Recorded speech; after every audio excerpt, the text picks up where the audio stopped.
Everybody clap your hands.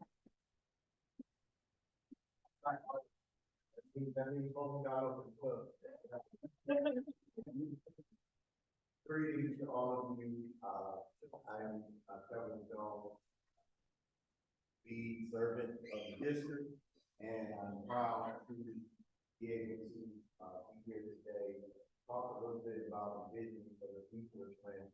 It's a little bittersweet, right? Because, of course, we want to be transparent and get off that we have to repurpose the building, have to make the change and plan in order for our economy to have a brighter future and to be in better buildings.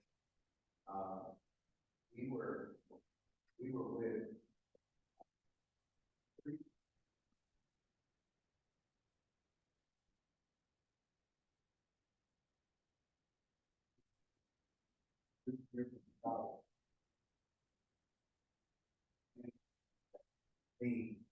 across the school and principals, and we can't to ask our scholars for the best, and we're not getting the conditions provided. So with that being stated, in order for us to grow, in order for us to get better, we're going to have to do some repurposing before we can actually pass the growth. So I'm going to go through some things today, kind of show you some visioning, but then I am going to open up this full floor for us to kind of talk about what your concerns are and what you would like to see. Then we're going to get to the gallery wall where there's 4 questions, and these, out of all the questions or concerns that we received in, these were the most, I guess they had the most hits, right? And so we wanted to make sure we were able to cover what we could cover. We do not have all the answers yet to everything, but there's some things that go into this in closing the school that does take time. But we're going to make sure that our communication, we're asking about that, how we want to be communicated. So we're asking what the best advice for your child and scholars, because most of the time when we do things like this, who gets left out? That's right. And so we don't want to leave them out. So I'm just going to take you through things, but I want to do some quick introductions, and I want to start with the audience. Over this back, we always call out dignitary. So we're going to just say your name, who you are, if you don't mind. And we'll start at the back and we'll work our way to the front. That lady back there in red, right there.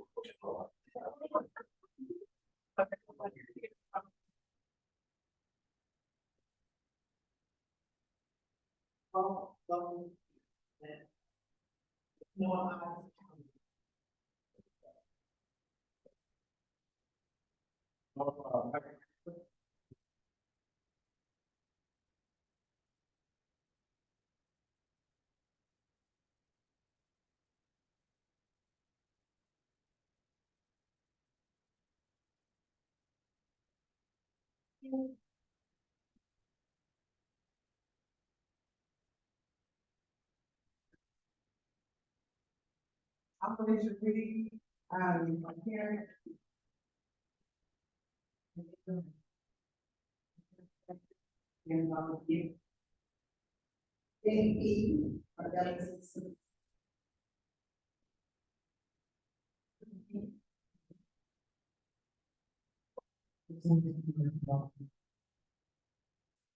Oh, I'm sorry, my brother. Go ahead. All right. Sam Jolly, Tech Director. Miller, parent.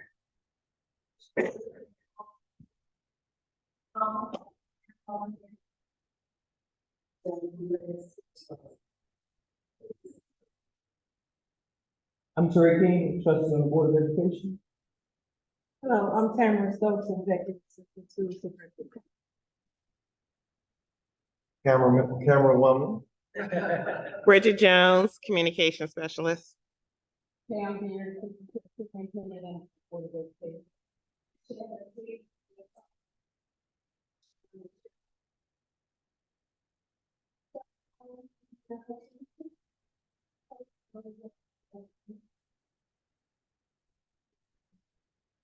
And we have Tina Case on Zoom, who is part of the community.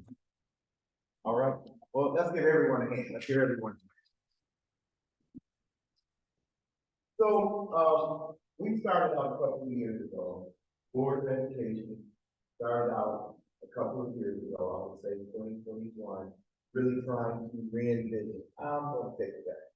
Even with my predecessors, they were re-envisioning Flint, trying to bring Flint to a place where it would be possible for youth groups. And, then we had to start thinking about our strategic plan and what that looks like. And when we had the opportunity to build an administration, we began to think about what does all this look like. We began to receive ARPA dollars into Flint School, which is ESSER funds, relief funds from COVID-19. And we said, let's take advantage of this opportunity. In doing so, we began to think about how does that work? How do we move us into the future of Flint Community Schools? We began to think about, with all that we're dealing with, oh, so good to see you. How are you? You, principal for Freeman, has retired and need to come back. Re-energizing the pride. How do you re-energize the pride when you close the repurposing it? We'll tell you. Renovating the plan, rebuilding the future, and it was our three for a minute, and then all of a sudden the board began to really think about what's our job as a board.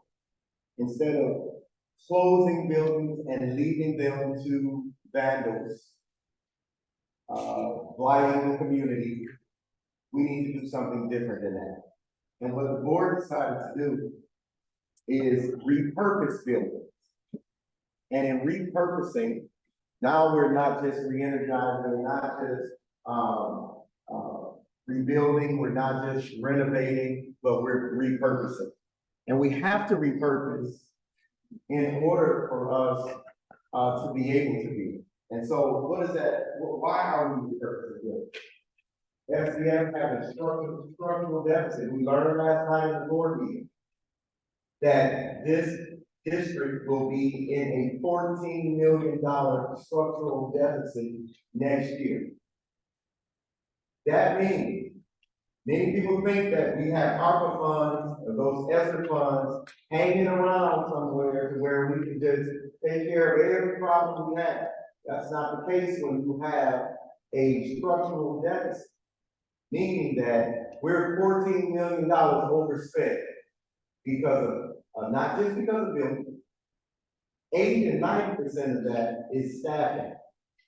And so when you have that type of overhead, when you have buildings that are, we have some buildings that are 100 years old, trying to keep those buildings up over those type of things has caused us to have this structural deficit. You cannot run a district in that manner. Declining population and enrollment. Just to remind you with this, but in 2014, how many scholars just about, if you just make like a, how many scholars just about you think we had? About 2014, it was 8,000, right? And when you think about having 8,000 and now, can anybody tell me how many scholars we have in the district? Well, let me tell you, 2,950 scholars. And we do not get paid for all of those scholars, correct? Correct. All right. We do not get paid for all of those scholars. The only way we're able to pay our teachers, our administrators, is through our general fund, unless we have interventions going on the side, which we do, but they cannot cover whole salaries. And so nationwide staffing shortage. We have a staffing shortage. Even in this building, I can probably tell you, Dr. Grace, how many certified teachers do you have? How many certified teachers do you have? 3. And how many classrooms do you have? 7. That's not good. That's not good. But it's a nationwide shortage. It's not just in Flint, but Flint has to do something about it. As I spoke to you about, $14 million deficit in 2024. Current enrollment 2950, teachers, parents, social workers, etc. Very difficult to find those staff members. So the Board of Education decided to, like I told you, make this an inaugural, repurposing, right? The green building is one that already exists. When old schools are repurposed through adaptive reuse to become something new or better, the buildings stay are often among the most beautiful and rock solid structures in the community. Here's some of the thoughts that I've received from board members and heard from them at board meetings. Let's not leave communities with more abandoned buildings. Residents should not have to pass through rubble while going to their homes. If we leave buildings abandoned, as done in the past, we add to the blight in our community. Vandalism, theft, and dumping is not okay on our property, and we must repurpose instead of just closing buildings. So what is the plan in Flint? The Board of Education approved our strategic plan. This strategic plan was worked on by more than 100 stakeholders. That is teachers, grandparents, parents, guardians, staff members, cabinet members, board members, community members, partners. We worked on this strategic plan for, I want to say, over a year, and worked in groups to ensure that we cover the basis of what's necessary for children. And so we have 5 strategic priorities. And the work we're doing right now, this is some of the main work that we're focused on, is based on those strategic priorities. Can they find this online just in case they want to see it closer? Yes. Okay, so this is online at flintschools.org. You'll be able to find this PowerPoint. Just want to make you know. First priority is scholar focus. All district decisions and systems will support the development of a whole child from cradle to career. Strategic priority 2, teaching and learning. The district has expectations for high levels of teaching and learning in an environment that supports innovation and continuous improvement. Strategic priority 3, culture and climate. The district will build and promote a culture and climate of excellence that is conducive to high levels of teaching and learning. Staffing. The district must attract, recruit, and retain high-performing teachers, administrators, and staff with the focus of educating the whole child. And last but not least, strategic priority 5, the district will align all fiscal resources to support high levels of teaching and learning while maintaining fiscal responsibility, accountability, and restraint. This is our life as a school district. This is what we are to follow and to make sure happen for the next 5 years. So what are we doing? Currently, the Board of Education has approved us to renovate 4 FCS school buildings: Brownhill STEM Elementary, Home STEM Academy, Doyle Ryder Education Center, and Potter Elementary School. That is not without touching other buildings as it pertains to roofing, as it pertains to heating and cooling, or some sort of upgrades in other buildings that we are going to repurpose, not going to repurpose. Excuse me. Number 2, partnership agreement with MDE. Our focus is on literacy, math, and systems that work. Talking about attendance as well, governance at the board level. And also right-sizing the district from 11 school buildings to 7 school buildings in 3 years. All of this is a part of the strategic plan. And we must do it. So let me talk to you about the operation. This was a question. What does it take to operate this building? What does it cost to operate this building? The first figure, allocation, let's just say, allocation, is $9,680 per student. 23-24, we received $970,000, $408. $970,408. That's it. Okay. And what does it cost all in to run this building? $1.9 million. Do your math, and just in your little check account line.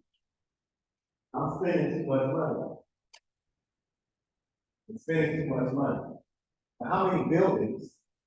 This is a rhetorical question, not for you to answer.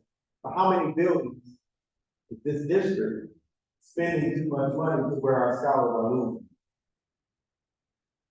How many buildings are we spending too much money where our scholars are not in good buildings? I'm just gonna tell you, look straight up. It's not okay. It's not okay. And I don't think any one of our board members or any one of our parents feel like it's okay. So there's a bigger picture here. The bigger picture is you must solve the problem at the district level. Because peers can't take care of itself.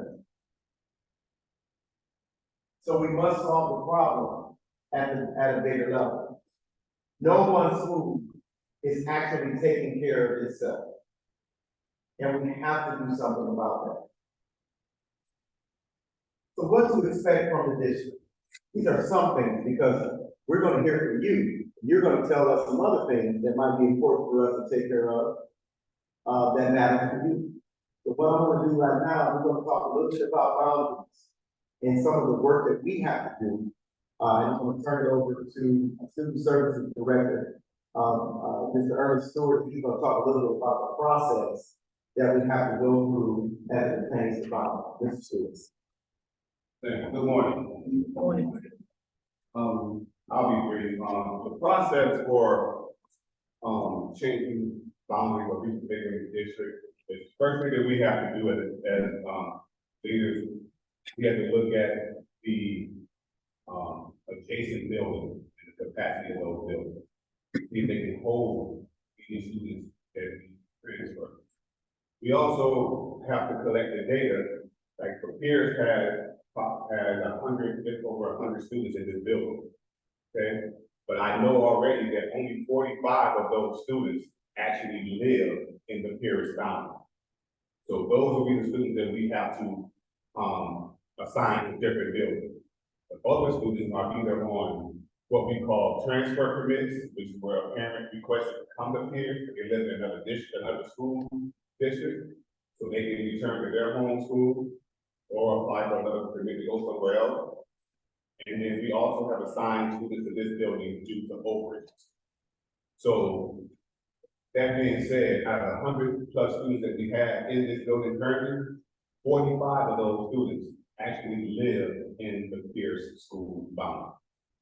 So we have to look at that data, we have to look at the capacity of the adjacent buildings, and then we have to look at the boundary map and reconfigure the boundaries where it makes sense, right? So we can put students in schools that are close to them. So we don't want to put any hardship on parents having to go, a long distance to the school. And so, and then we have to,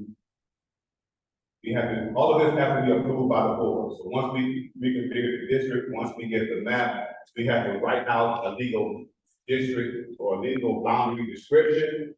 That boundary description and the map have to be presented to the full board. The board has to approve it, and then we can put all of that information onto a map like you see here that's telling, that will let us know what the school boundaries are.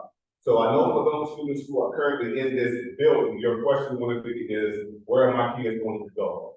Well, right now, at this time, I can't give you that information, but we are moving, like I say, I've gathered the information. So right now, we are trying to figure that out and look at these boundaries so we can figure the boundaries. And so that's the process that it takes that we're gonna have when we look at these boundaries. There's also gonna be additional forums like this, so you can ask your questions and we can provide you with information around where we are in the process. How long is this process going to take? Some of us parents know as we're looking at our jobs and our schedule and school that we move our kids to at that time, it doesn't work. A lot of parents use kids to the time to work. They start at 7:40, they go at 2:40. Girl, Riley starts at 8:30, maybe class start at 8:50, and they out at 3:30, 3:45. But some work parents that's specific to their schedule. So if you decide to wait until the school year, or even wait until the school year to even tell us where our kids will go, we don't even know if that's ample enough time to change our schedule with our job. So I agree, I agree. Now, thank you for lifting that, because that's a part of the process that we look, but we do know that Pierce is a tier 1 school. So the only other tier 1 school in our district is Freeman. And we can actually, that's a part of the conversation. We have to look and see, okay, does Freeman have the capacity to hold all 45 kids, right? And if that's the case, then if that boundary makes sense, then that's what the district can do. So with that being said, so it's going to take us a couple of weeks before we're able to know, where schools are going. Yeah. Yes. Right, because if right now, let's say like if it's free, right, they're out of the walk for, so yes, they will get transportation to the school. One question now. I don't want to do questions right now. I want to Okay. get through things, but I want you to hold your questions and then please write them down or get a sticky note, write them down. Because we do have a time where we're going to answer your questions, right? But we want to get through it because we may answer your question in some of the conversation we're having. Okay, so we will answer your questions, promise you. The best we can. That's it. Okay, and also going with that, I'm gonna leave this with you, okay? Is we're gonna come with busing, right? Yes. That we are going to, once the boundaries are done, we are going to, once the boundaries set up, we will provide busing. We will provide busing. Once the boundaries are set up, we will have a forum like this. Parents will be notified which school their kids are assigned to. Busing, because either school that they're assigned to outside of this area right now, they're going to have to be provided transportation because they're out of that walk zone. That's all, yeah. Thank you. Communication of scholar placement. That goes along with what Mr. Stewart said. Monthly schedule concerning the current affairs. So our communication liaison is created. And like Mr. Stewart said, in a matter of a couple of weeks, we should be able to put out a whole schedule for each month of everything that's going on with the repurposing of this building, so that you'll have all the way to the end of the school year what's going on with repurposing. That is our plan to do. That's what we're working on. The reason why we're here today is because in your last parent meeting, there was questions about the repurposing of the building, and so we came right away to the next meeting to try to give you information. And we were already setting up the forum, but because you had this parent meeting, we just decided to merge them to try to support your time. All right, and so then staff placement information, and that's going to be the staff only. We're going to be placing staff in buildings as well. All right, a fact sheet, a document that gives frequently asked questions, the questions that you all have sent in, and still if you have questions you want to send in, Dr. Grace has provided, and Ms. Q have provided, families with that information. You can stop by the office or you can go to the website. There's frequently asked questions on there that you can still fill out information for and get it into us, and we'll put that on that fact sheet. And any other information needed for successful repurposing of Pierce Elementary based on today's conversation. Go ahead. I'm almost finished. So here's some of the options that may be explored by the Board of Education. And again, options being explored. Options being explored. No decisions have been made. Options being explored. The Board of Education is currently interested in these. The thing about our deficit, $14 million, is that we just can't keep giving money out. At some point, this district must start making money so that we can, really put money back into not only staff, our scholars are rich. What do I mean by that?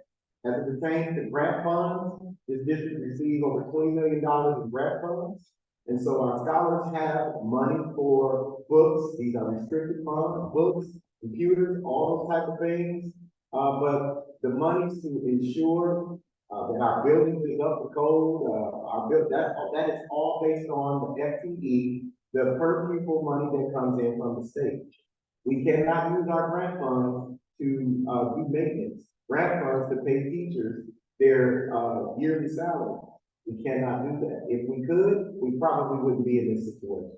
But we cannot do that. Those funds are restricted.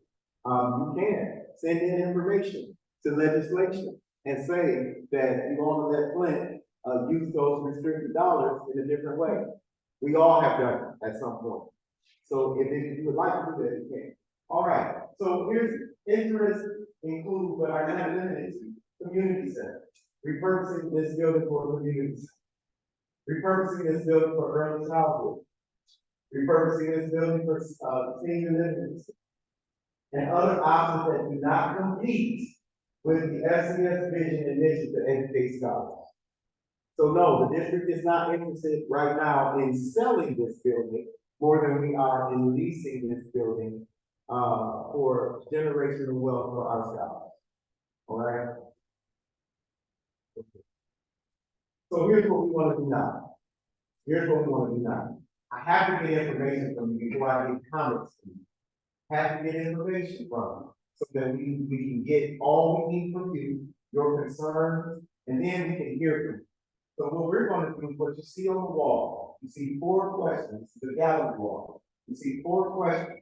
We have given out Post-it, and if anyone doesn't have Post-its, please come up and get them. They're here, and there's 10 here. But here's the question we would like to hear from you on that you gave us. Considering our community's demographic and needs, how can the repurposed building cater to various age groups from children to seniors? That's number 1. Number 2 is, how should we include the scholars in the repurposing of the school, this school? Number 3, as a stakeholder, what would you like to have communicated about this repurposing or about your child going to another school? Everything we're doing here is, how would you like to receive this communication concerning the repurposing of Pierce Elementary? And then finally, are there concerns regarding the repurposing of the schools you would like to have addressed? That is number 4. 3 and 4 is here, 1 and 2 is here, and what we'd like you to do is go to these questions, put your information on the sticky note. I don't care how many sticky notes you use. Put that information on there, and what that allows us to do is take this information back, build a fact sheet for you, and really go back and deal with your concern. And then in the next form, we come with that information through that form. We're going to keep building on this as we get closer, okay? So we're going to take about 15 minutes, pause, for you all to get up, those of you who would like to, and put that information on these posters, all right? So 1, 2, ready, go. Can you put a timer on, please? 15 minutes.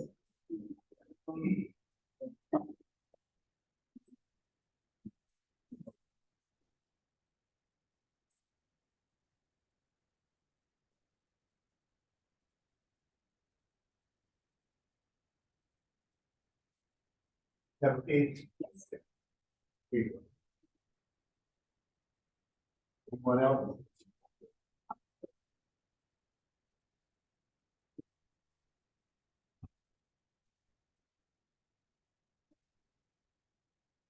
Hey, Tammy.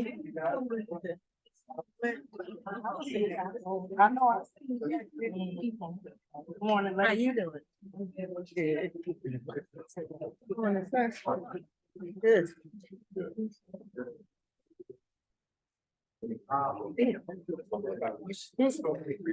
You drove by or did not? I'm supposed to go by. Yeah. Can you remind us? I'm getting like to send you a reminder.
We're going to have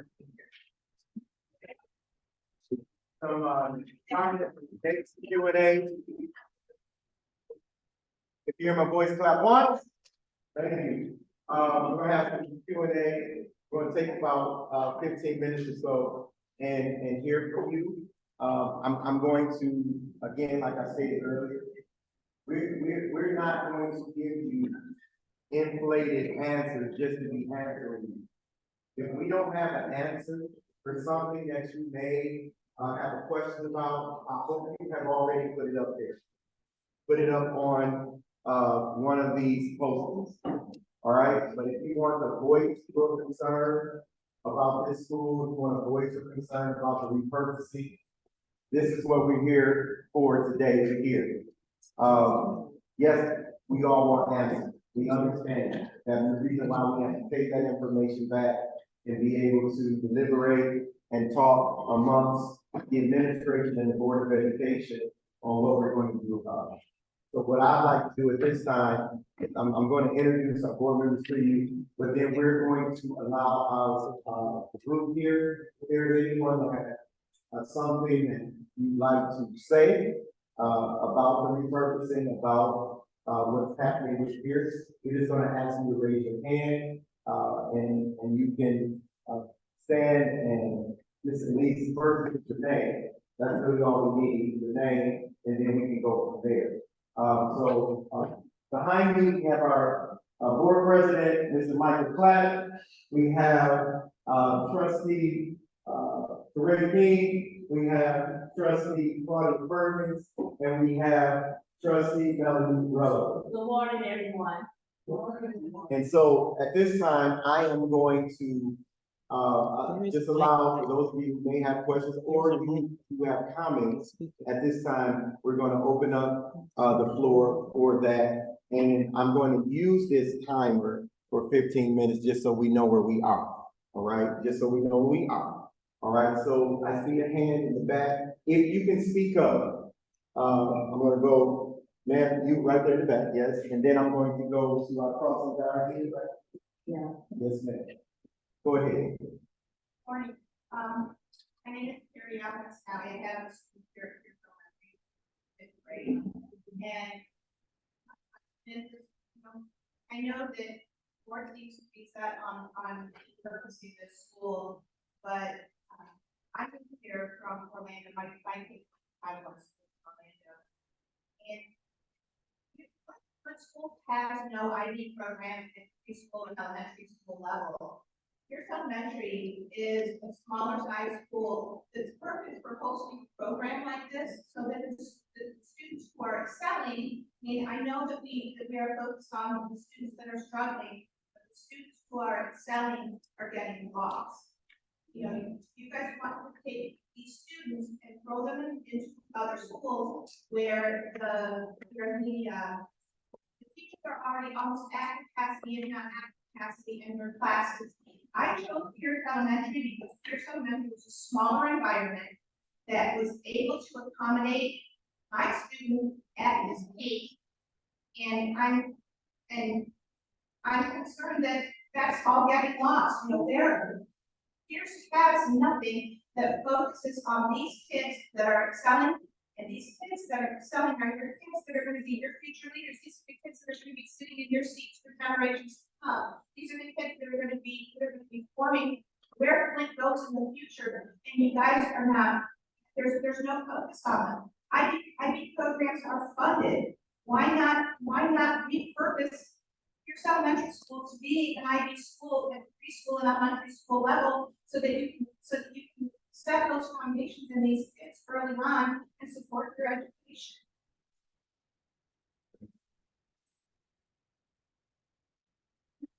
Why not?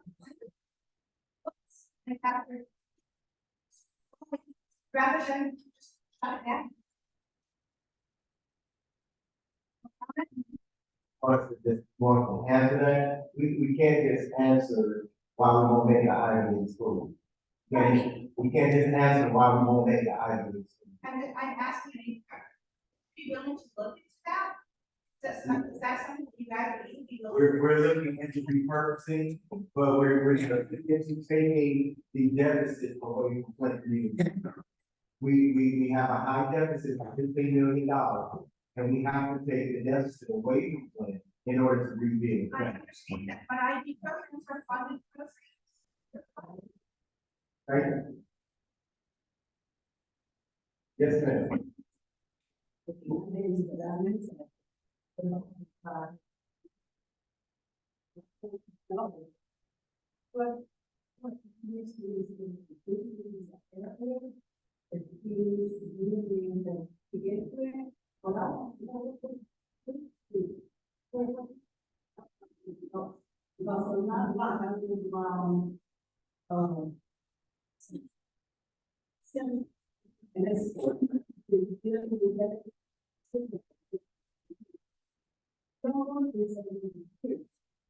Not a lot, I know it's only been 20 years, it's in the area, including the highway. And also, that's about a month. And it's, I'm looking for the more than 50 years. So I want to know what this is, and, here's the. Here's the Flint community school district. Yeah, what area is, what are the boundaries? The boundary Yeah. currently for this school, it covers anywhere from where, Old Scott. Yeah, what's that? Yeah, okay. It covers anywhere from the Old Scott, it goes all the way around where North Stewart School. Stewart School, we cover that boundary and the central area, we cover that boundary, but that doesn't mean parents choose. No, that's good. But I know when there's a concept.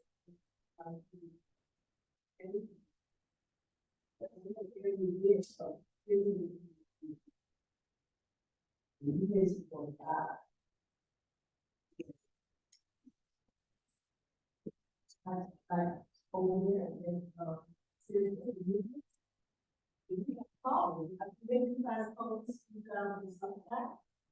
You know,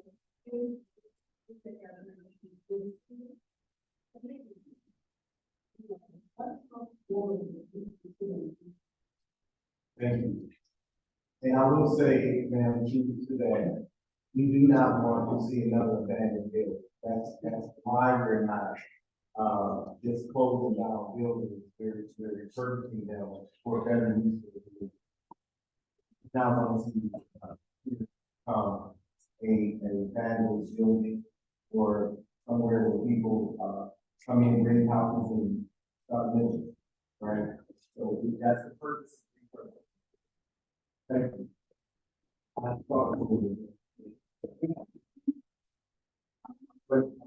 Back to the front, three hands.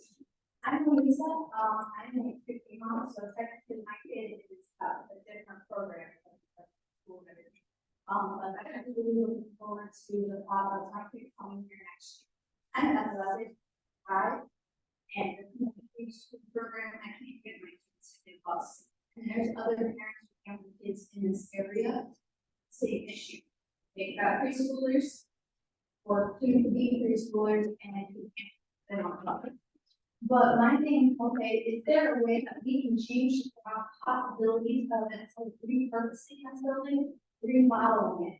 I believe that if we were to try a little bit harder with more of the parents, I understand the deficit and everything and trying to make the deficit. I'm 40 years old and been a lot of times.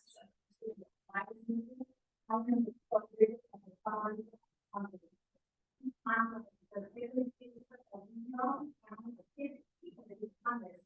And voters together, that's really big problem. The parents have to find our field trips and something like that. So is there any way that we can possibly change it from being repurposed to remodel? Is there anything we can try to, like I said, keep the parents together? I just started coming here, but I've talked to multiple parents here that just between 3 people, they got to dance together. You know, we just did a trunk or treat, it could have gone a little different, but we just need a little bit more help with the word out there. But with fundraisers and everything, that will allow you to put money in towards the teachers and everything. You take that fundraising money and put it towards field trips, towards supplies, towards the different things that the student needs. Like I said, that would leave some of that money off. Thank you for your question. There is, every one of our schools, and families that we've spoken to in the last 12 forums, feel concerned in that way. That was a 12 forum in every school in the program. And it's not falling on their ears, but we're trying to come away from where we were here in the past of holding the building down and doing that in the problem. I know you have concern. Or that I see it. It's everywhere. It's hard. Yeah, absolutely. Absolutely. I don't need to see another such there's a lot of area that's trying to go along with school. Perfect. So we have one high school alternative. So,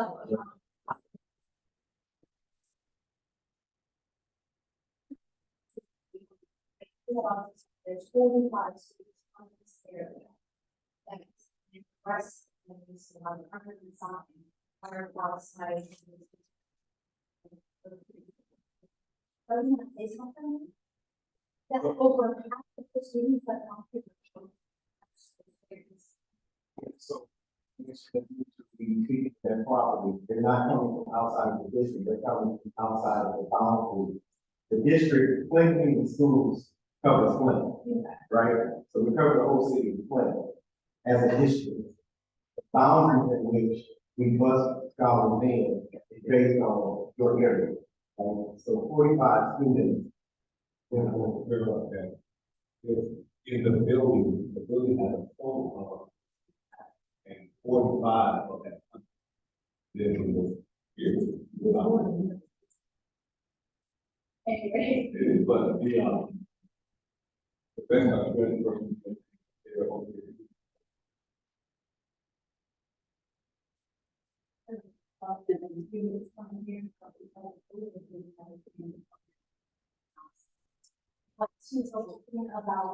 Recording in progress.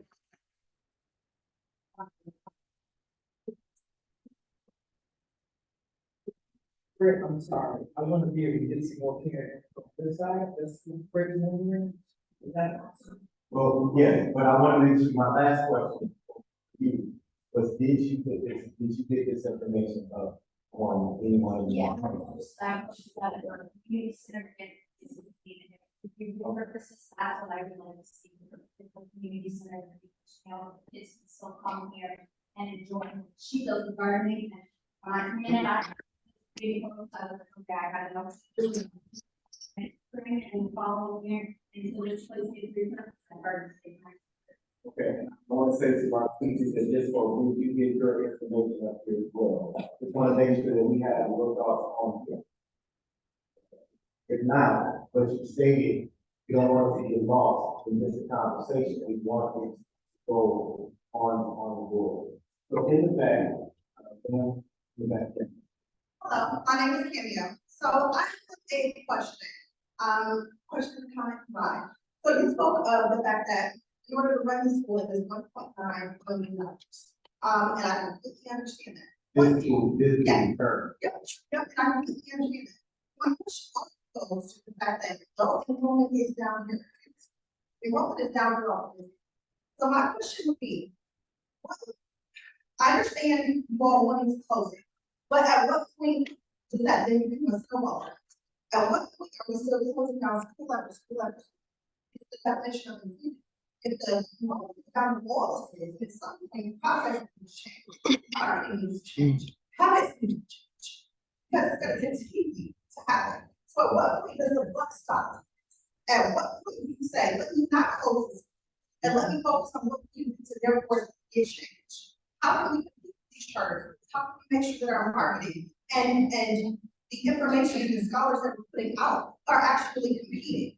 How can we make sure that FCS is taking all of this, making this a boutique school, utilizing the fact that you have a number of retirees that still live in the city, that still live in the area that want to be a part, up here, that wants to get permanent, or I'm gonna be. So. But I think that at some point you have to go down the thinking that's been currently used. At some point you have to do new things and do something new to expect. And Yes, thank you for your question. Very comments. Great. That's what, yeah, that's what repurposing is. It's a new way of thinking. That's number one. Number two, that's what's happening with renovations. People are deciding. Okay, let me finish. We're not gonna do this like that. I'm interrupting them so that you talk. So, I'm answering the question whether you like my answer, not what I give you an answer based on what you're saying to me. So what you're saying to me is we have to think differently about what we're doing with our buildings. That's why we started renovations in the district with the ARPA funds that was given. We began to look at where our scholars are actually coming to school and our boundaries. We're looking at our boundaries in the district, making those right decisions. Number one, on what do we want to do and what do we want to look like in the future. We've done a strategic plan. We invited all of our families to the strategic plan. Our principals are very aware of the work that we've done in our strategic plan. Our strategic priorities have been in the district for the last couple of years. This information is on the website. The information about closing, not closing, but repurposing schools and talking about the district has been in detail. And elimination. This has been going on, it's been on the news. This was happening in 2019, 20. The district went into a debt elimination plan where the state was telling us you must close buildings. So this is not just out of the blue that Flint community schools have had declining enrollment. So what we decided to do is to rebuild, renovate, and re-energize by thinking outside the box. What can we do differently? How can we not bring life back into communities? And the repurposing helps with that.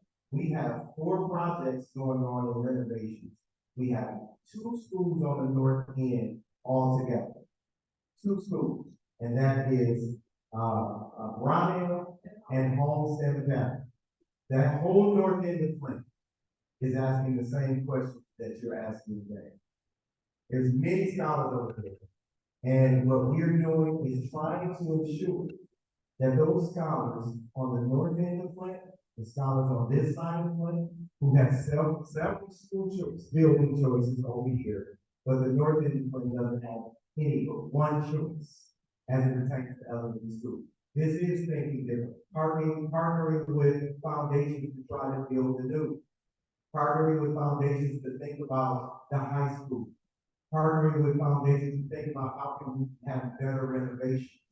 But we cannot, we had Plant Moran Preston, which is, the came to the board meeting, did about 5 opportunity conversations and PowerPoints on capital planning.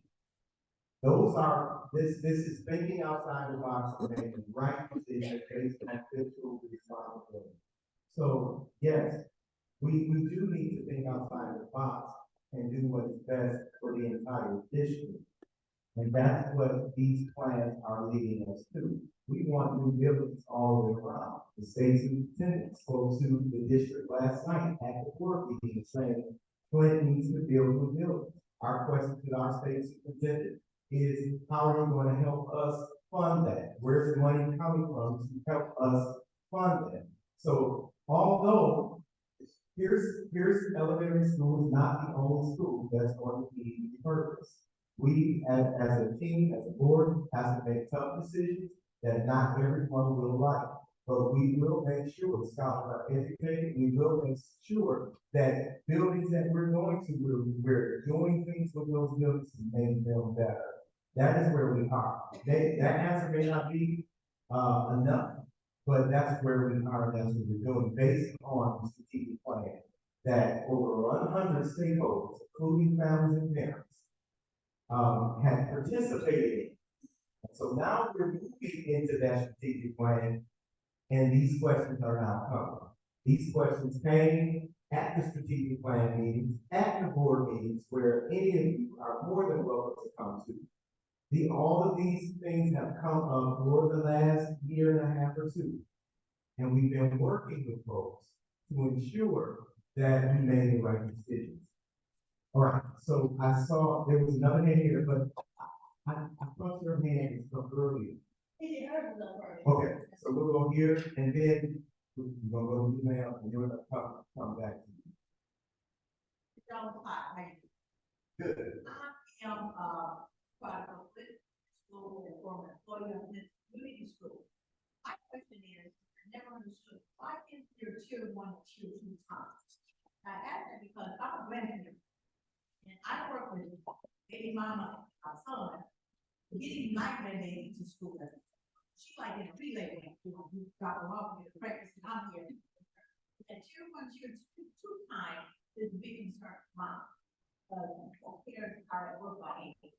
So I have that 9 o'clock stop in time, but I didn't understand why there were very few schools on tier 1 time. That's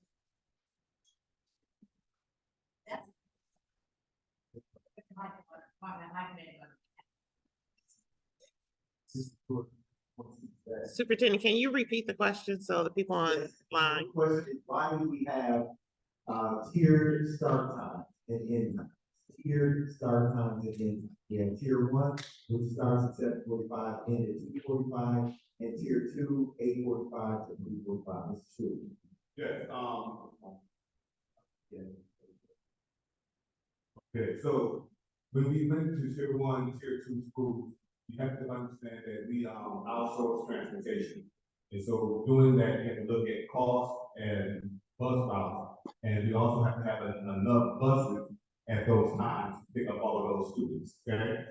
So our goal was to try and get elementary buildings at the earlier time, it would be 7:45 and 2:45. That way, if they had older siblings, they could pick them up and go home or whatever. That would work because we didn't have enough buses to do that. So we had to put 2 buildings, 2 elementary buildings into tier 1, and those buildings were Freeman and Pierce. So that's the whole thinking, is that we wanted secondary at tier 2 and we wanted elementary at tier 1. But they couldn't work out that way because of the lack of buses that we had in the district. Okay?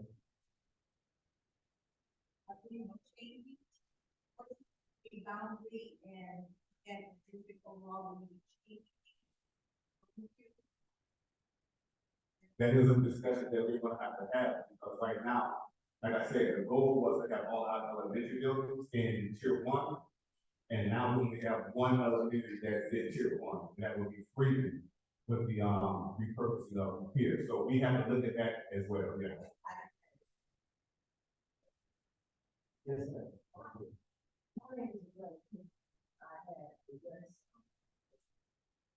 Been here since kindergarten.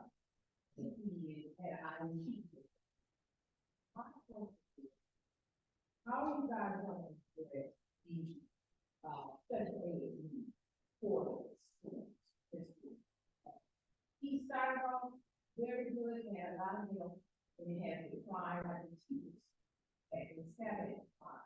And my concern is, how are we going to help special needs that high on the spectrum that can be in a regular class and just need like children one-on-one, children the teacher, and the patient, the whole school by far for the special ed needs.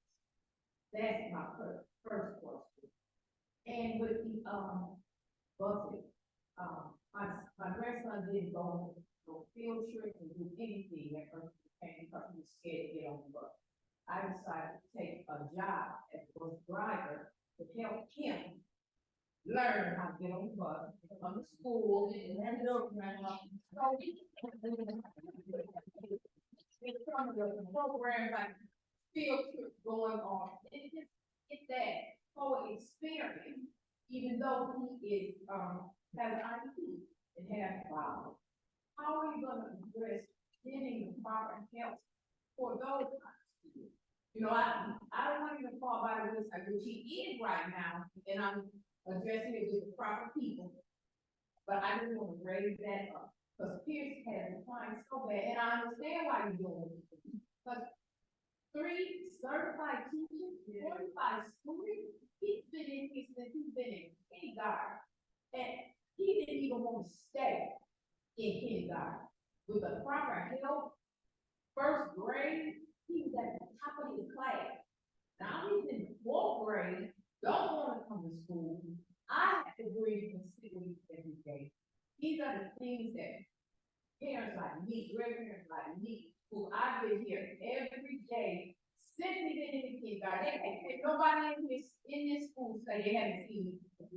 Because you can look at my record and see how many times I've been here. And I am this frustrated, disappointed, and I appreciate you guys trying to do what you're doing, but I don't want the kids like my grandson falling by the wayside, being tossed aside, and me is only advocating every day, trying to fight for him, for his education. And I just want you, I'm really concerned about the kids' education, and really concerned about advancing in life and the future of our students. Don't let these kids fall by the wayside. And that's why I'm here, to hear what you're offering and to express my concerns and my heartfelt tears that I have for my grandson's education. Because I'm doing all that I can do every day to get him a proper education and the help that he needs. And I just want you guys to feel the same way in a position that you're in. We do passion is coming off to all of us. I think that's what, I don't think it falls dead ears to some of our other parents and educators. And so I'm gonna let this moment sit just for a second, because I think we all need to absorb that. Yeah. Because the hardships that happen with our special education students, I'm not even going to say special education, but all of our students, and what they have to deal with is very difficult. So number one, you're a hero for what you're doing. But I'm going to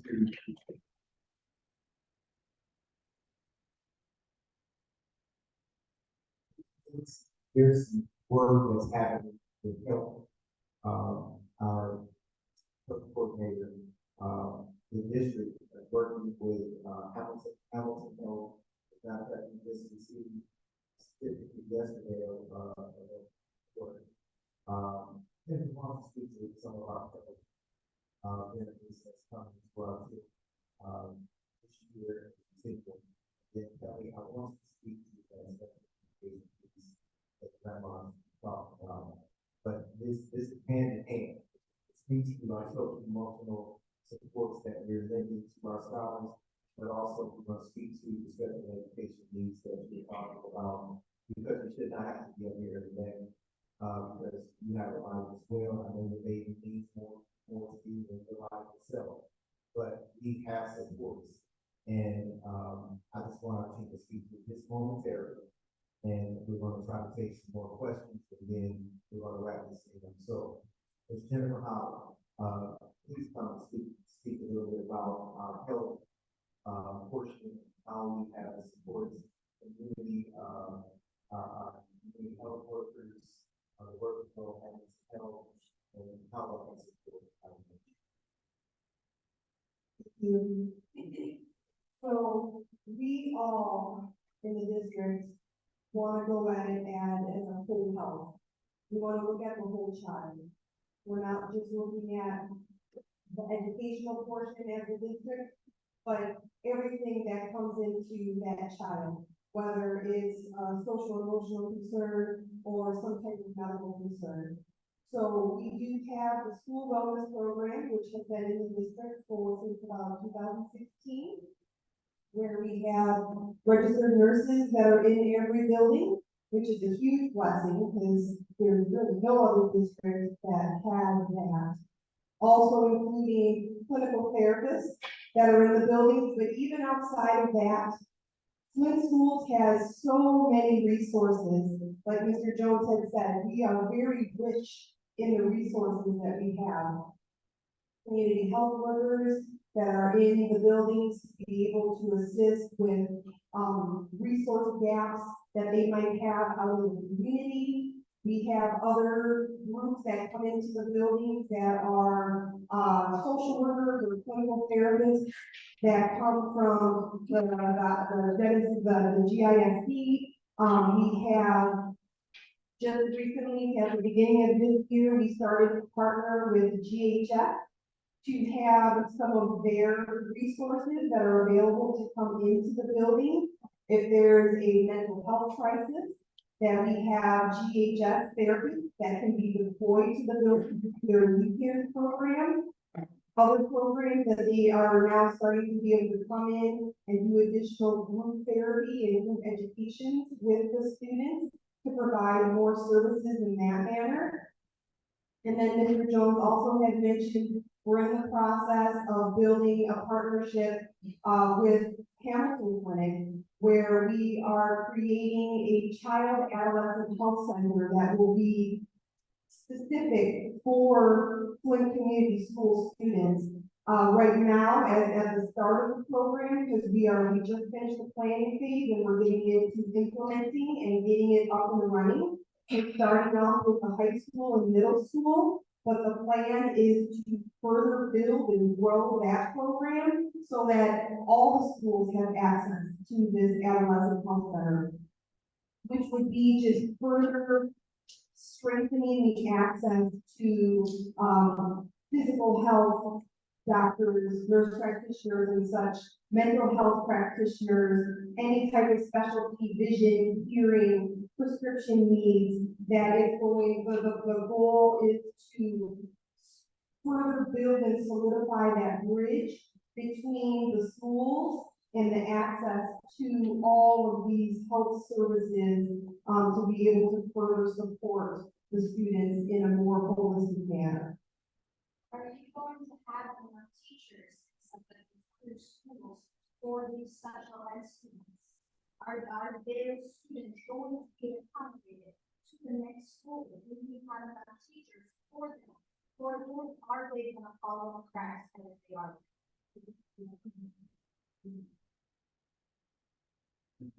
And I appreciate that. What was your name? Gigi, they call me Gigi. Thank you, Gigi, and I appreciate you touching the phone. I want to think about this, that my family, right? And family takes care of me.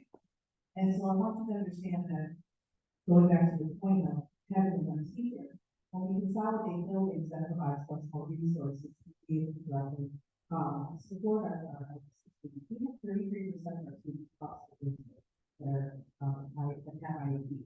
That's not to mention the kids that are in the queue that are being assessed for those particular titles as well. Yeah.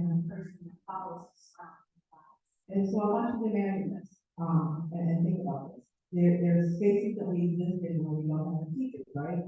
Well, that also applies to our services. So we have to be innovative with that we get those resources. We have third-party resources that are currently supporting our LSF students. That means that they're going to be really with your young person. And it doesn't qualify, doesn't want to be the IEP, of course it does. But is it really what we want for our kids? We want our kids to be next to the people, right next to them, having the support that they need. And your baby deserves that. And your baby deserves us to be supporting them forward. And so when all of these resources stretch out, it's very, very difficult to provide those types of support that we're looking for, that we want our kids to individually have, to be able to have, to be connected to students on a daily basis. I think that the way that my heart works is that if I can provide that every single person, keep everything going on, I also have the same concern about buildings being closed and my community goes, but I also understand it's recently been principal on spirit or principals or their life, and coming out of that into the space where there is full compliance and the world of making sure that all of these things. I see more now than ever the reason why we need to principal economy so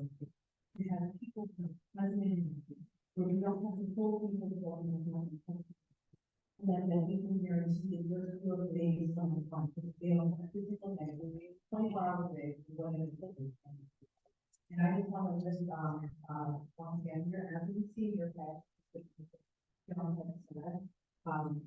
That is your community.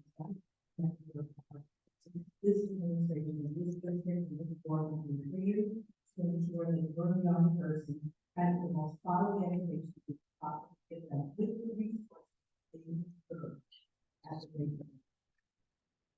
So I want to make sure we speak to specifically, you said I'll speak to the right.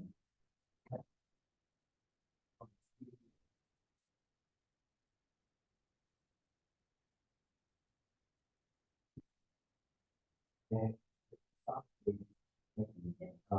consolidating programs for people that will be for our.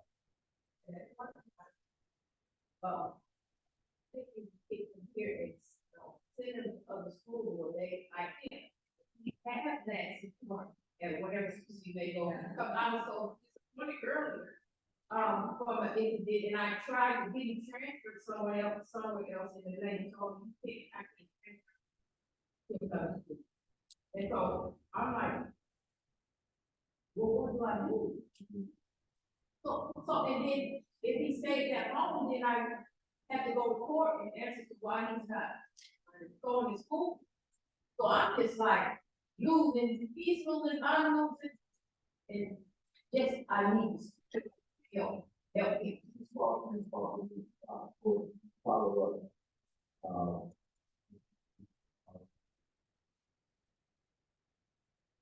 Thank you. Sir, I didn't want you to look at you. Did you have a question? You had something you wanted to say back the way.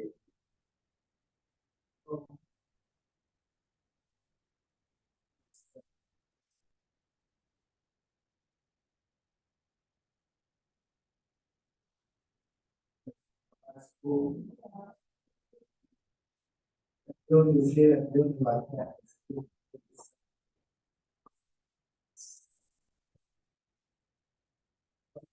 You know, the things that I should do that. You have to get over here. This is bad.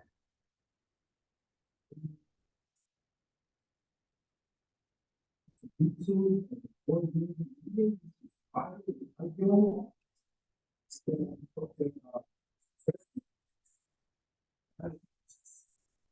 So, President, we have a serious meeting here. It's unprofessional. Like you careless. You became president for some reason. You had an answer to this.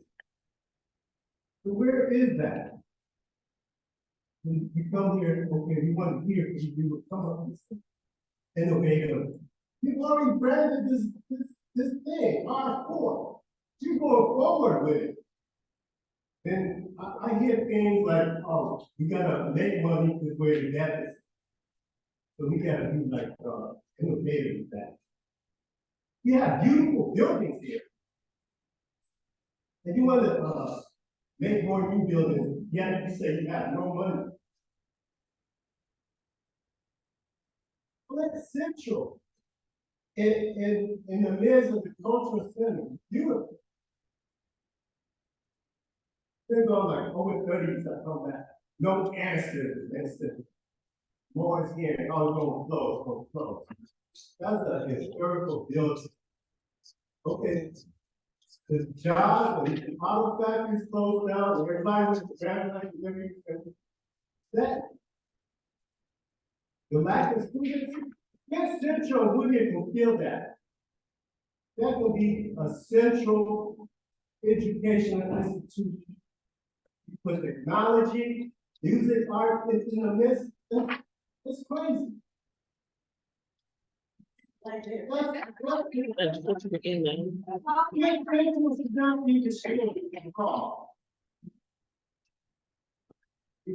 Absolutely. Absolutely. Like, why come here? You guys are. Thank you. If I come here, I'll be crazy.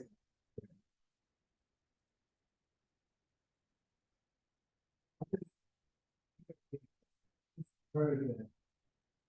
FCC is a charter school. Yeah, that's ridiculous. I think we can just follow the business, because I agree with you. That's, I think it's community number one. Number two, I'm a proud father of this group. What is the board doing? My son don't got that experience. I feel like that this repurposing, clothing is overshadowing my son's experience in the community. I want to have that. But I'm not doing what you're saying, what is the point of education? That's like, I understand my place from last year, coming to me, we're a small school, we have great parents that chip in their own dime to make sure that our kids have a good experience in the community school.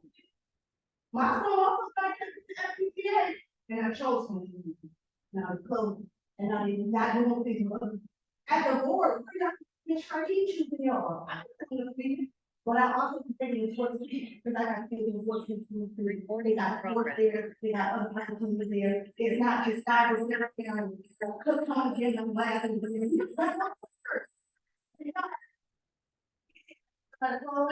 I think I got made one, but I'm gonna be honest, the bottom line is, I'm talking about my son, first graders, third grader. Y'all, I think, really don't feel.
And I'm gonna ask, okay, all right. 1 second, ma'am. I want Mr. King to speak, briefly to some of the things Ms. Dale spoke about. So, hello everyone. Yeah. My name is Greg King. So, first thing I want to convey is I understand the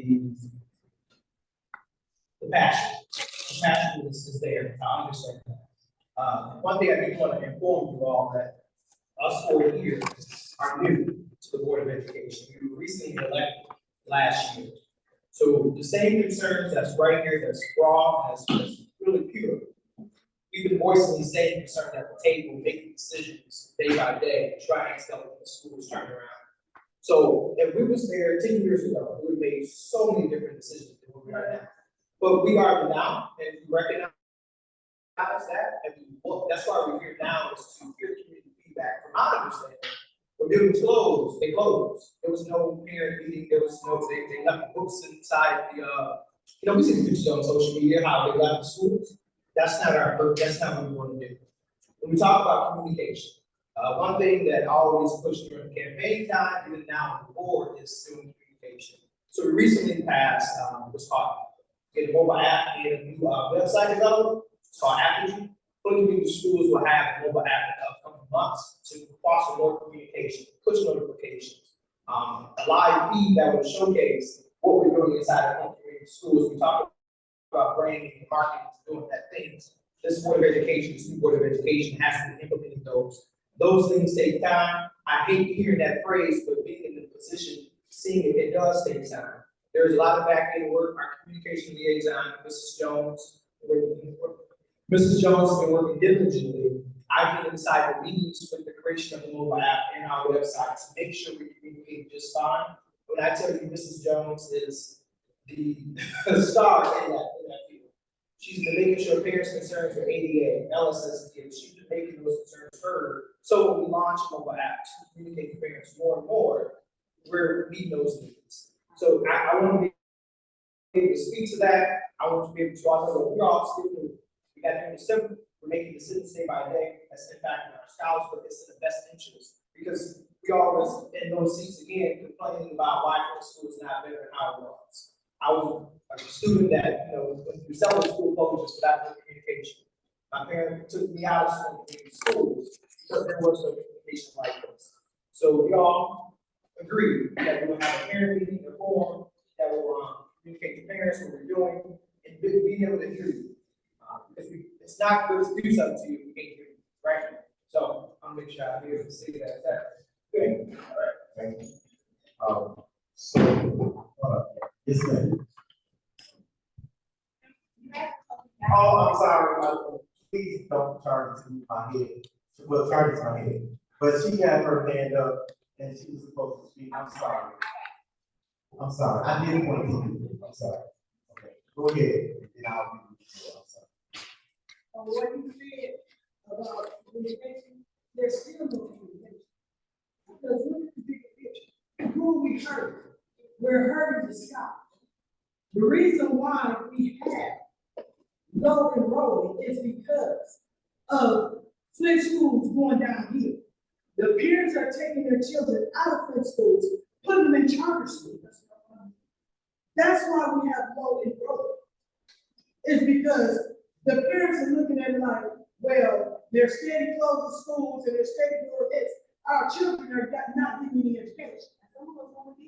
They're not getting any education, so we're going to remove our kids from Flint schools and put them in charter schools. Instead of doing that, bring our kids back to Flint schools. Bring them back to Flint schools. Give them a chance to experience what we experienced as being in Flint schools. I graduated from Flint Board. Proud. With a 3.0 grade point. Okay. Dropout was not in my vocabulary. I don't care, sick, whatever. I was in school, walking, knee deep of snow. Knee deep of snow. Right now, today, these new age parents, they're not applying themselves to put their kids in school. We have a lot of dropouts. I've seen kids drop out at 4th, 5th grade because their parents don't instill education in them. I come from a family that was big on education. Terry Carter. Okay? Made sure we was in school. My grandmother won that front she can play. Education, you're gonna get. Closing these schools down is steady driving our kids to charter schools. That's why we have no teachers. They left Flint schools, went to charter schools. Give our kids back their education. We bring it back certified teachers. Thank you. Put the teachers in the forefront. Us here at Pierce, we built a family here. We are a family in this community. If Pierce is the highest What do you do this for? efficiency rate in elementary school, you guys have in our school. It's got the highest efficiency rate out of all of your elementary schools.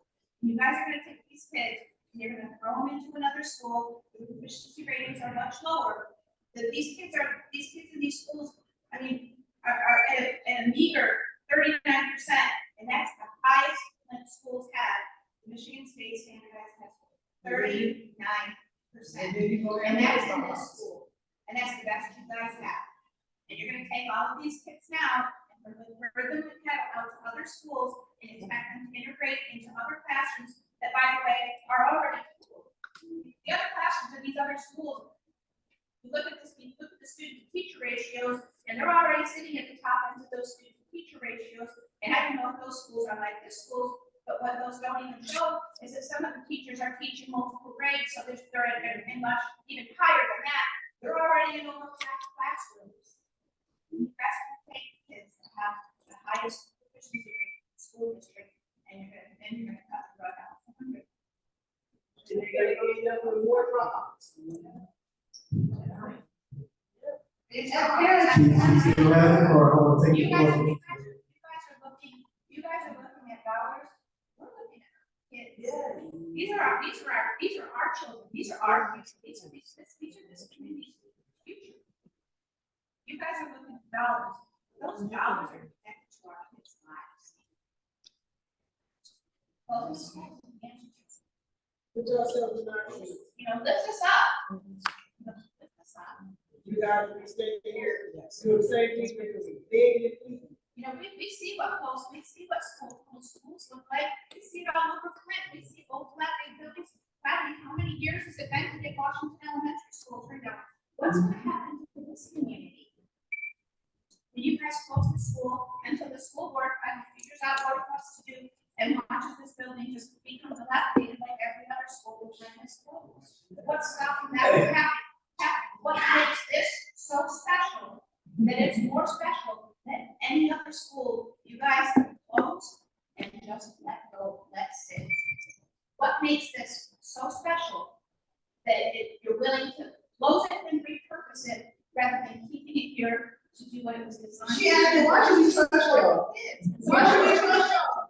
I'm not nothing against the board at all. Personally, I personally love the board. I love the superintendent. But as a parent, I want to know, why should I trust you again with my child?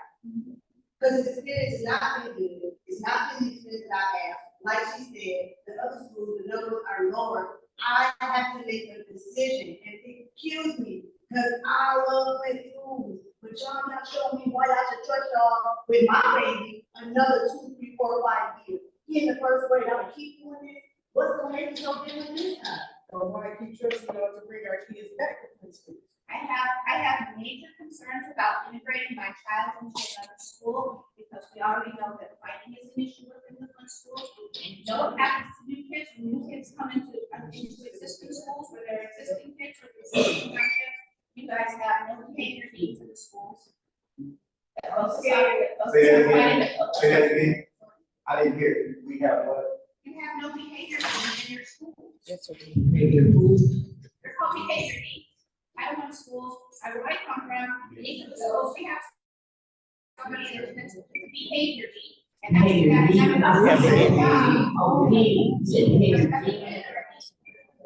like a behavior. Okay. Job is to focus on things like student fighting, attendance, and keep these kids focused on their education and not being a distraction from the other kids in the school. Behavior specialists. If you allow me, first of all, good morning, I'm a whole community health worker, and I listen to everyone in here speak.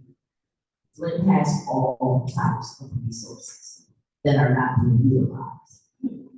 And they're not being utilized, one, because the parents aren't asking for help. The same as you raise your hand. She is a community health worker. That is the one who can help with all of your resources. We are here because we care. We all have jobs. And you may see me eat, I'm not eating, but I'm hungry. I haven't had dinner. So as a board member, we are elected officials. I am born and raised in Flint. I went to school from elementary all the way up. I am a Flint North graduate. I returned to coach basketball. I returned back to City of Flint to be a product and a great citizen in the city of Flint. I'm here to take every kid that you guys give us. But at the end of the day, it's a we, not a you. We are Flint schools. It's not individual schools, this school versus this school. No, we are one family. And we have problems that we have to address. It may not be what you think it should be, but it's gonna be what's for the best of this district.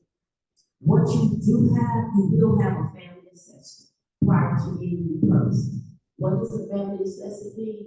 How does repurposing affect your family? You will have your opportunity to tell us, Superintendent Jones and leaders, how a repurposing will affect your family. That will provide the leadership with the ability to know what you need and how to reach your needs. Ms. Gigi, Cassandra can truly help you. And we have everything, but what good is something to you if you don't utilize it? It's here. Of course you don't, but again, that's when the leadership of the school comes in. Know what resources are available. That comes with communication. What does each school have? Here's a list of what each school has. You should have a number, you should have a name. We're here to make a difference. We came here when it was horrendous and stirring the back. We do not fight. That's something we don't. We may disagree, but being disingenuous and disrespectful, we don't do that. And we don't allow it. I'm a grandmother, and my grandson goes to different community schools. So I say to you all, everyone is saying, I understand, we need you to accept that this is a deficit. And we have to shorten this district because we don't have the capacity to continue to pay the bills that we have. To look up at this, allow me to finish. To look up at this, we need renovations here. $1.9 million and add what needs to be done, it'll be more than $1.9 million.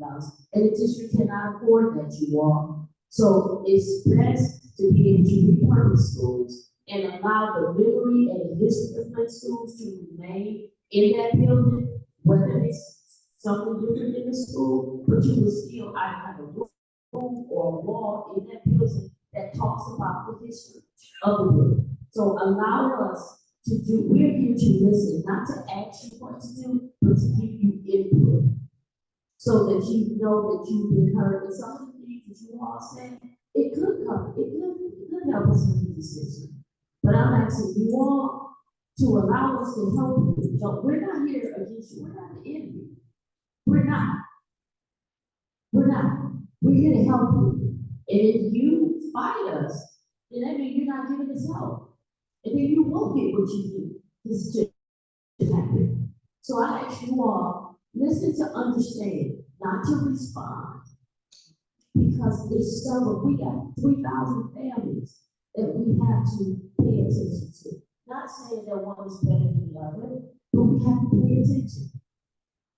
Thank you. Has there been anyone that did not ask a question or have a comment before we close this that wants to comment? And if there's any folks that want to stay behind, ask some sidebar conversations, I'll be here to speak to you, but I don't want to just go back and forth. I want to make sure those that did not have a chance to speak have an opportunity, and then we're going to close out. Yes, sir. Yes, sir, I appreciate the opportunity. Who's going to, because I know that a lot of our students I'm asking Steve just a little bit more. Thank you, sir. I know that a lot of our buildings are in a reasonable state of disrepair already. So I'm just interested in what informed the board's decision to select Pierce this year and then the following year as the two schools on the top of that. I'm trying to figure out how to mitigate between how much stuff needs to go in Pierce, how much needs to go in Darnell, Southwest, and etc. Just wonder how to divide those two schools.